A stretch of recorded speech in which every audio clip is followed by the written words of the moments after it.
للرجال والنساء 7 أسباب ستجعلكم تتناولون الكركم كل ليلة قبل النوم. معجزة خارقة ستغير حياتكم، وسوف تستعيدون شبابكم وصحتكم حتى لو كنتم تبلغون من العمر 70 سنة. ولكن قبل أن نبدأ، فضلا وليس أمرا، صلي على النبي ودعمنا بإعجاب لنستمر بتقديم المزيد من الفيديوهات. وإذا كنت تناولت الكركم ولو لمرة في حياتك، اضغط لايك واشترك في القناة وفعل زر الجرس لنعرف عدد الأشخاص المهتمين بهذه النوعية من الفيديوهات.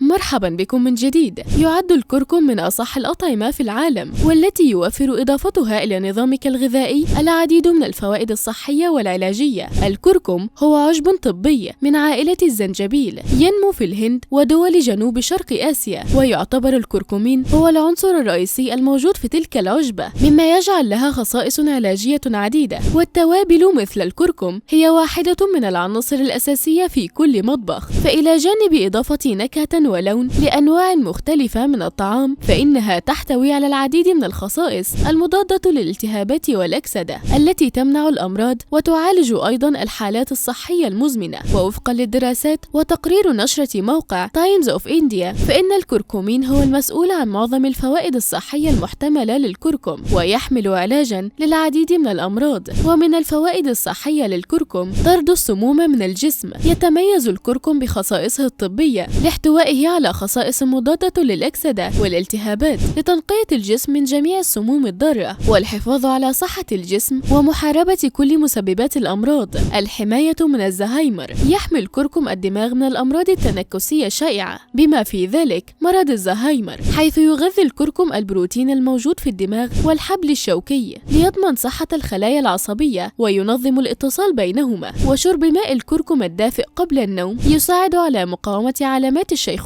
المبكرة والتي تسببها الجذور الحرة في الجسم، حيث يعمل عنصر الكركمين من أجل القضاء على الجذور الحرة بشكل فعال. يحارب الاكتئاب. أثبتت الدراسات إن الكركم لديه القدرة على علاج الاكتئاب وتخفيف التوتر والقلق، وأن له فعالية مضادات الاكتئاب، تخفيف أعراض التهاب المفاصل. نظرا لأن الكركمين غني بالخصائص المضادة للالتهابات، فمن المحتمل أنه أحد أفضل العلاجات الطبيعية لالتهاب المفاصل أو أي حالة أخرى مرتبطة بالمفاصل. علاج التهابات الفيروسات. تعد نزلات البرد والإنفلونزا من الأمراض الشائعة في الوقت الحالي، واحتساء شاي الكركم أو إضافة الكركم إلى الحليب وتناوله بانتظام يمكن أن يصنع الكثير للصحة، ويمكن أن يعزز نظام المناعة لمكافحة الأمراض والعدوى الفيروسية. التقليل من الإصابة بالأمراض المزمنة. تمنع مادة الكركمين في الكركم من الإصابة بالأمراض المزمنة مثل أمراض القلب والأوعية الدموية وداء السكري والسرطان، مما يساعدك على عيش حياة أطول. طريقة تحضير حليب الكركم. المقادير: كوبان من الحليب، ملعقة من القرفة، ملعقتين من الكركم، ملعقة عسل نحل طبيعي. طريقة عمل حليب الكركم: ضع الحليب على نار هادئة، أضف القرفة والكركم واتركهم على نار هادئة لمدة 5 دقائق،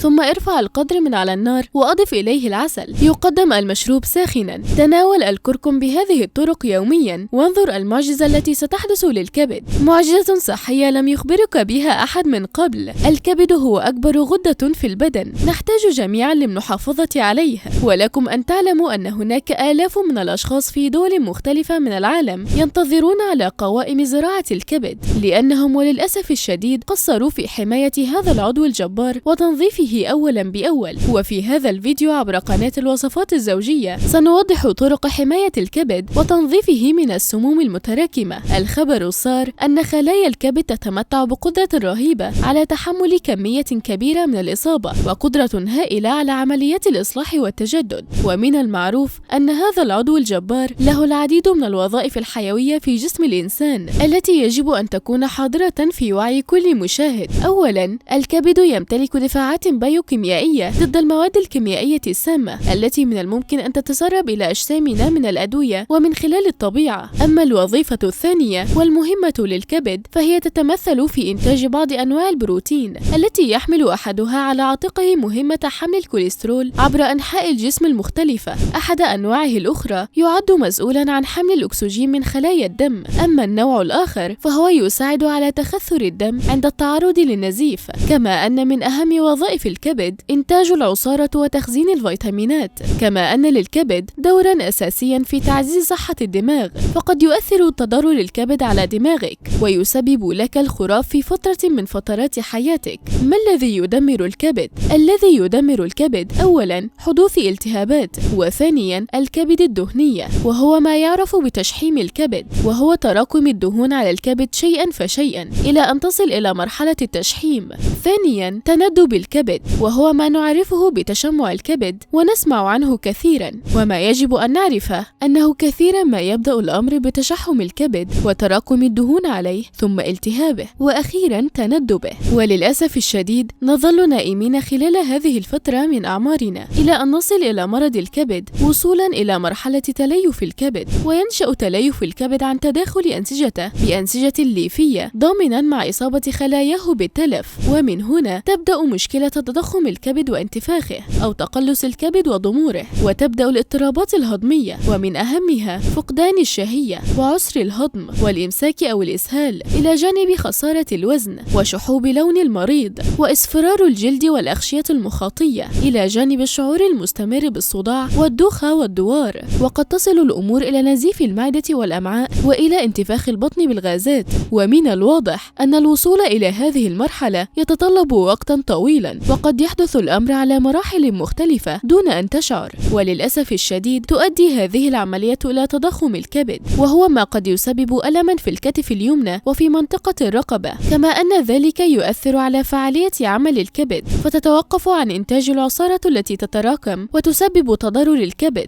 الذي يترتب عليه الكثير من المشكلات الصحية الأخرى. للأسف الشديد كثير من هؤلاء المرضى لا يتم توجيههم فيما يجب عليهم فعله، وسنقدم لكم مجموعة من المعلومات تخفف من شدة تلك الحالات ومن الضرر الحاصل، وخاصة تخفيف الضرر الحاصل بفعل تراكم الدهون وبفعل تندب النسيج والحد من التهاب الكبد. ولكنه أمر يستحق المحاولة نظرا لدرجة المقاومة الكبيرة التي يتمتع بها الكبد، وقد تتماثل للشفاء. فما هو أهم شيء عليكم معرفته إذن؟ هل هو تغيير الحمية، وذلك باتباع حمية قليلة الدهون، أم باتباع حمية غنية بالدهون مثلا، أم بالحد من الكربوهيدرات، أم بتقليل البروتين؟ ما هو الأمر اللازم والأهم؟ إن المفتاح الأول من مفاتيح الشفاء التقليل من تناول الكربوهيدرات، لأن مشكلات الكبد الثلاثية التهابها وتشحمها وتندب نسيجها يمكن أن يؤدي إلى اتباع حمية عالية الكربوهيدرات وإلى الإسراف في تناول تلك الأطعمة العالية في الكربوهيدرات، وخاصة السكر الأبيض والدقيق الأبيض والزيوت المهدرجة.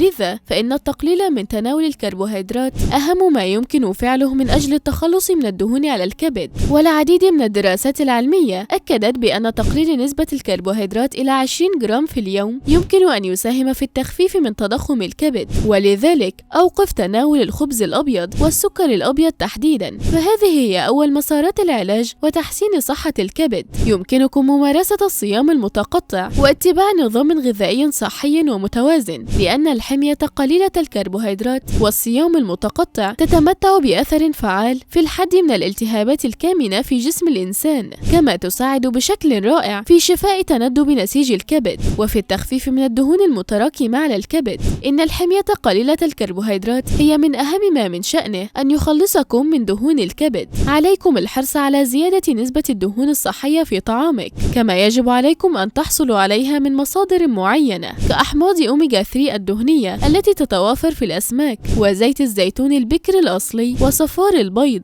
وهو خيار ممتاز ورائع. احرصوا على عدم الإكثار من زيوت أوميجا 6 الدهنية التي تحارب الالتهابات في جسم الإنسان، وابتعد عن الزيوت المهدرجة والأكل المقلي. أما فيما يتعلق بالبروتين فينصح بالاعتدال في تناول البروتين، ويفضل الاكتفاء بالقليل منه ضمن أنظمتنا الغذائية، خاصة في حال وجود مشكلة في الكبد. ولا يحبذ الإكثار من البروتين عند تضرر الكبد، ولكن يفضل الاعتدال بل والتخفيف. لكن التقليل من الكربوهيدرات الأمر الأكثر أهمية، انتبه له جيدا. الإكثار من الكربوهيدرات يتسبب يتسبب بالمزيد من الإجهاد التأكسدي، ويتسبب بالمزيد من الالتهابات في جسم الإنسان، ويزيد من عملية تحول الكربوهيدرات إلى دهون متراكمة على الكبد، وبالتالي يؤدي ذلك إلى حدوث مقاومة الأنسولين التي تسبب تلك الدهون، وتتحول الالتهابات إلى نسيج متناسب وإلى تليف. ويجب على المريض الذي يعاني من مشكلة في الكبد على الامتناع بشكل كامل عن تناول السمن النباتية والزيوت النباتية. وفي هذا الصدد أكد استشاري التغذية العلاجية أن نمنحهم المشروبات الطبيعية التي تعزز عمل الكبد، وهي تناول كوب من مغلي التفاح بغلي تفاحة لاستخلاص المواد الفعالة التي تساعد على الحفاظ على صحة الكبد وتنظيفه.